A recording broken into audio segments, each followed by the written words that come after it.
Hello and welcome to the fourth and final part of my little mini-series on the Criterion Collection Blu-ray box set of the Koker Trilogy by Abbas Kiarostami, the Iranian filmmaker. And before we get into the discussion here, I just wanted to show you the packaging a little bit. I really enjoy the way that this thing is put together. It's really artistically done.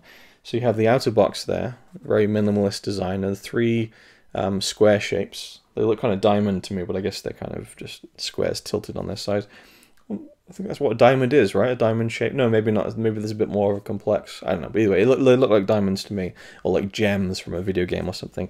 And inside you get 3 digipacks of the 3 films, and we start with Through the Olive Trees, and then we peel back to the earlier films. And what's really nice is that there's kind of like a 3D effect, because you have the third film, and if you open that up, it kind of peels off to the second film like this.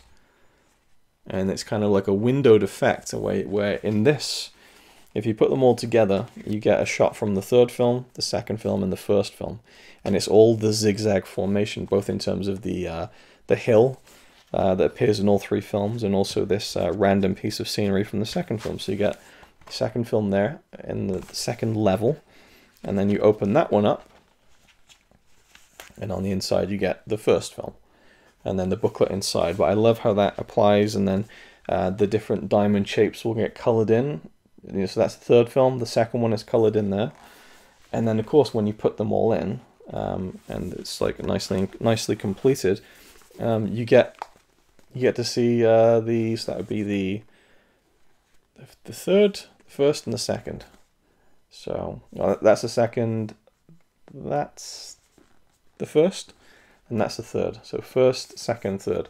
But it's just nice. I really like that effect. It's nice to put together. And even when you put the menus on, the diamonds are kind of ticked off in correlation to which movie it is you're watching. But I love the packaging, first and foremost. And the transfers look great. But let's talk about some of the special features. In fact, I'll just kind of keep this as a kind of a guide. So first of all, we had an audio commentary on the second film, And Life Goes On, featuring Murnaz Saeed Wafa and Jonathan Rosenbaum, who are co-authors of the book Abbas Kiarostami. The 1989 feature-length documentary by Kiarostami, Homework, which was newly restored, which I talked about in the first video of this little mini-series. So the commentary for the second film, And Life Goes On, it gets a bit dry at times, but I really enjoyed it. There's some really good information, and they don't talk too much about what's happening on screen, but they get into, you know, Kiarostami's life and how it plays into the second film, and the recreation of some of the events of the earthquake in terms of what you see in the film, and various little anecdotes about, you know, things that informed the film, how the film came about. And a lot of these stories do overlap each other when you watch all of the extras on the Blu-rays, of course. But they also talk about the ending of the film, and they also talk about briefly how Kiarostami died, which was kind of medical negligence apparently, which is really tragic to hear. And this set came out just a couple of years after he died, unfortunately. But it was a really good audio commentary, because I loved the film so much. The fact that it wasn't super packed with information and was a little bit dry didn't bother me too much, and I kind of enjoyed just hearing anything more I could hear about this film in particular. And there were more questions that I had, but it gave a lot of good details that I was really satisfied with, I think. Another feature on the first disc, along with the documentary Homework, was a 2015 conversation between Abbas Kiarostami and programmer Peter Scarlett. And I forget, it was at some a film festival that was showing a lot of his films, and the Q&A took place after a screening, I believe, of Where is the Friend's House. And there was a translator there to relay what Kiarostami was talking about. Now, I appreciate that they presented this, you know, this Q&A. This first half is a kind of a conversation between the programmer and Kiarostami through the translator. And the second half is questions from the audience. So the translator literally will just repeat what Kiarostami has said in English. And I have to say, she did an amazing job. Holy fucking shit. Like, there's, like, Kiarostami he goes on. Like, he goes on and on and on and on, and she's kind of chuckling at things he says, and 20 seconds later chuckling at something else, and then she has to relay like a minute and a half's worth of points that he's made. And she does it really well. She seems to get the context across and some of the humor across. There's maybe one or two times where she said that doesn't really translate too well. It's kind of a pun, but you wouldn't get it if you didn't know the language. But she did an amazing job of kind of listening to what he was saying and relaying all of that stuff. I love that they kept it in its full form. It's like an hour and 9 minutes, I think. So there's a lot of stuff in there. But you probably would have about maybe 40 minutes of actual, maybe even less, of actual content in English, because he really goes on. You ask him a question and Kiarostami will just go on and on and on, and so I feel like there's probably stuff lost in terms of she's not translating everything, obviously for time reasons, but there's a lot of just waiting. And but I watched all of it. I did watch all of it, and I was trying to you do miss things because he'll say certain things, and there are clearly people in the audience who know the language and kind of laugh at certain things before they've been translated. And you see his expression and stuff when he's asked questions. But I don't know. I almost feel like it would be nice to just get subtitles, but then that would cost more money, I suppose. And but it was enjoyable. I feel like the programmer was asking questions and maybe not. It's hard to put into words how I felt about it, but there was just something a little bit off about the programmer at times. Like, he would just go off in these almost soliloquies and then finally get round to a question, and it felt like he was more just praising Kiarostami in terms of, like, instead of asking him more questions. And I felt like some of that time could have been used a little bit better. And there was one moment where he's talking about the fact that Kiarostami started making short films, then did features, and now at that point in time in 2015 had gone back to making short films. And the programmer literally asked, why is that? Is it because you're too lazy now? And his response is like, no, it's not because I'm lazy, and he kind of explains why, and he seems a little bit miffed by it. And the programmer goes, oh no, I was only joking, like, I didn't really mean it. But it with the lost in translation, it was just a little bit awkward, and then the Q&A questions were interesting, and someone asked him about the young boy crying at the beginning of the Where's the Friend's House. So there were some answers to questions that I wanted to kind of throw out there. If theoretically I was able to speak to Kiarostami, there are a few questions I would have, and some of the people in the audience did bring those up. But I'm glad it was there. I enjoyed it, but I think that half of it wasn't as interesting to me as the other half, and when it's like over an hour long, it wasn't my favorite feature on the disc, but I'm glad that it was there. So that was the extras on the first disc, and on the second disc we have the documentary Abbas Kiarostami, Truths and Dreams. So before I'll leave that till the end. So elsewhere on the set, there's also a new interview with Kiarostami's son, Ahmad Kiarostami. This is really great because you get the perspective of his son, how his son feels about these three films, how the son feels about his filmography in general. Really good interview, and he speaks good English, and so it kind of whizzes by, and I really enjoyed that interview with his son. It gives you a lot of good context for someone who knew the man very, very closely. Then there is a new conversation between scholar Jamshid Akrami and critic Godfrey Cheshire. They talk about the Koker Trilogy and, again, more of his films as a whole. Really, really good conversation. I really enjoyed it, and you get lots of good clips from the films. And sometimes with these, video pieces, I think they use a lot of the clips from the film to pad out the length, but I never felt that in these features, which was really good. But I will say, because there is an essay in the booklet for the release by Godfrey Cheshire. Now, in the conversation with Godfrey Cheshire and Jamshid Akrami, you see images of Cheshire with Kiarostami around the time of the Koker Trilogy, so clearly he had met him and talked to him and interviewed him and stuff like that. But in the booklet, the essay by Cheshire about the whole Koker Trilogy, which is a really good essay, I really enjoyed it. I read it at the end, so I'd already seen all the special features and the interviews and all the context and the audio commentary. And there were still little details that I hadn't heard about the film. So it was a really good essay to round off the whole experience for me. But at the very end, he talks about how in the final scene of Through the Olive Trees, the director of the film is standing at the top of the zigzag hill, looking down and watching the final scene of the film play out when Hossein runs down through the trees and goes over to meet the woman. and that the director is there because he wants to see what happens at the end of the film, and he makes this big point about that. But that's not what happens in the film. I was just like, well, number one, if you're writing a booklet for a physical release of a film and you want to single out a particular scene, maybe watch the scene again before you write it. But then number two, this is someone who was very familiar with his works and had met Kiarostami, but he kind of got the ending a little bit wrong there. It kind of still works because the director does, in fact, turn up at the end and seems to be watching what's going on, but he's standing at the bottom of the hill and he watches Hossein go up the zigzag. But once Hossein gets to the top and he goes down the hill, we're now just looking at a regular point of view. Unless, I don't know, maybe Kiarostami had told Godfrey Cheshire that the director had in fact followed him up the zigzag hill. And now we are seeing his perspective, even though that the film doesn't indicate that whatsoever. But to me, it seemed like the director was following Hossein just to see what would happen. I love that moment where he's just looking and just kind of almost like a kind of fatherly figure, like, I hope it works out. But, once Hossein goes up that hill, I kind of feel like the film is like, well, he's on his own now. He's got to go off and do this, and whatever happens, happens kind of thing. And the director was kind of intrigued up to a point, but he wasn't going to go running around after them to see exactly what happened. He was kind of mildly invested in the thing. But, the essay was still very good. And there was also one more video piece, and it was an interview with scholar Hamid Nafisi.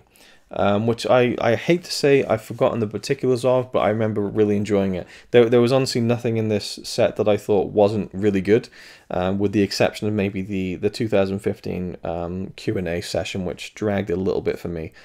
But otherwise, you get 5 films in terms of the Koker Trilogy itself, the 1989 documentary Homework, and the 1994 documentary Abbas Kiarostami, Truths and Dreams, which we'll end on. It's from a French television program. But it really is this hour-long documentary that follows Kiarostami on the road, taking out the same trip from And Life Goes On, which is the same one he took in real life that inspired that second movie. So we literally open at the toll booth from the beginning of the second movie. And Kiarostami's driving, and the camera's in the passenger seat, and he turns to the camera after getting through the toll booth and saying, that was the guy who played who was in the film. And he's like, that was that bodes well for this documentary I'm making, that it just so happened that coincidentally that we just was served at the toll booth by the guy who was in the toll booth in the movie. So we follow it's this weird kind of thing where we And Life Goes On is recreating this journey that Kiarostami took in real life, and then Truths and Dreams is recreating the journey he took in real life and also recreating the movie version of what he took. So it's just like all these things layering on top of each other. But, he stops along the way. We see the two boys again from the first film, and they catch up with Kiarostami, and it's just really nice to see them. And what I really enjoyed about this was that to really get the full enjoyment and enlightenment out of this documentary, I think you need to have seen the Koker Trilogy, his early film The Traveller from the 70s, and also Close Up from 1990, and I've now seen all of them. So The Traveller was about this young boy who wants to get to a football match, but he needs some money, so he gets this broken camera and pretends to take pictures of people in his local town, and they pay him some money. He'll develop the film and give the photos to them the next day. So he swindles them out of this stuff. And in this Truths and Dreams documentary, Kiarostami travels to meet the young boy who's now in his 30s from that film, and they watch a scene from the film where he's getting beaten by the teacher and he's crying in real life, and he's visibly shaken by seeing himself upset as a young boy in the film, but then notes that he said to Kiarostami, I remember when we made the film, I said that I wanted the teacher to hit me for real because it'd be good for the movie. And at the end of that sequence, Kiarostami says that, the actor who played the boy in The Traveller said, well, Kiarostami, now that you've come to meet me and traveled all this way, you've become the traveller, and now I would like to take your picture. And he takes his photograph, and there's a really sweet moment. But I love Kiarostami's I don't know whether it's his blunt honesty or he's just fucking with people. He speaks to this guy and says, some people thought that you were really good in The Traveller. I myself don't agree, but what did you think? And he says, I thought I was really good, and I really enjoyed the process of acting, and I think I could have been one of Iran's great actors, and it's this, you see this guy who's kind of like almost crestfallen that he didn't pursue that life, and so it's a little bit sad. And then we get some talk about Close Up, and there's a sequence where Kiarostami's on a bus, and he's being interviewed, and there's people outside the window kind of looking in, and he's talking about the guy in Close Up. I forget his name. The kind of the vowels are there, but the full name isn't quite there. But he's speaking about the focus, the subject of Close Up, the real life man who played himself in that movie, and the true story of him pretending to be the director, as it Mohsen Makhmalbaf. So he's on the bus talking about it, and he's saying that, you know, this guy, you know, he obviously wanted attention, and as he says this, someone starts like playing around behind the thing, and he's like, oh, there's people distracting me. He's like, well, that's just exactly what I'm talking about. There's these nice little moments in the documentary that are just really fun, little, you know, almost accidental moments of kind of chance that kind of tie into what he's talking about, and kind of, again, further blending the kind of the lines of reality and fiction and documentary and all that kind of stuff. But it's a really good little documentary. I really enjoyed it, and it was the one time I felt like I really got Kiarostami's perspective on something. Even though you see like an hour-long conversation with him at that film festival from 2015, yeah, I feel like there is something lost in translation. So when you're watching him speak in full flow and you're getting the subtitles, I think you get you get much more of a feel of his personality that way, I think.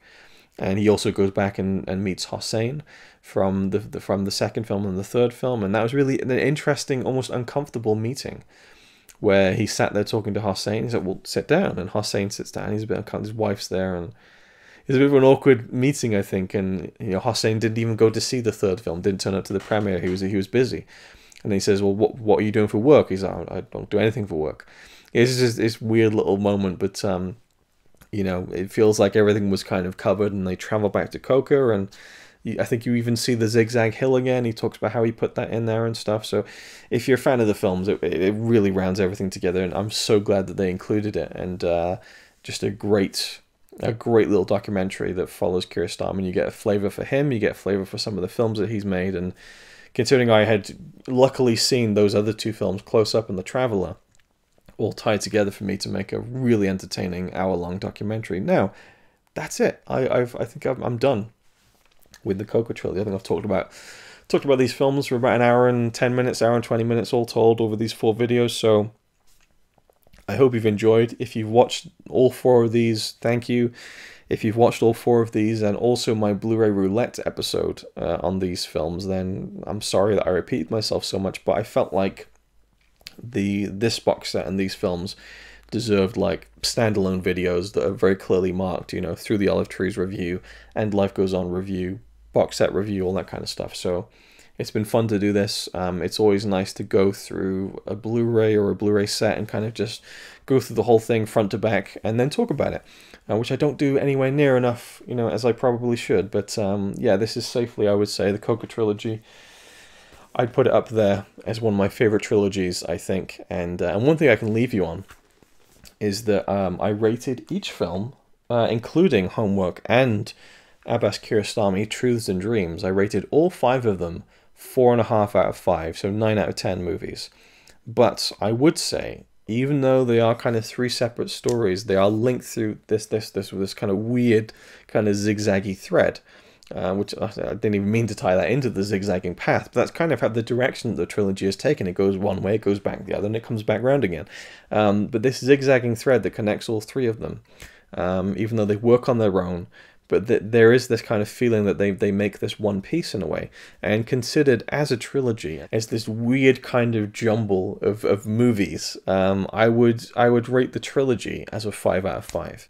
I just think that neither of the 3 films are like, that's a stone cold masterpiece, you know. I might feel differently the more I watch them, but they're the kind of films that make me excited about films, you know, and I think that's really important.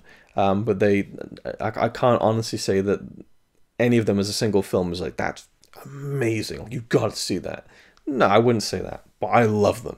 And as a kind of experience, and the box set as an experience, 5 out of 5, 10 out of 10, absolutely no questions. So that is it. Thank you for watching. I hope you enjoyed. And I'll see you in the next one.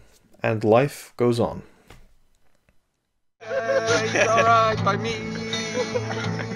Apart from the fact he throws cans of Carlin into a tree. Yeah, he's really cool.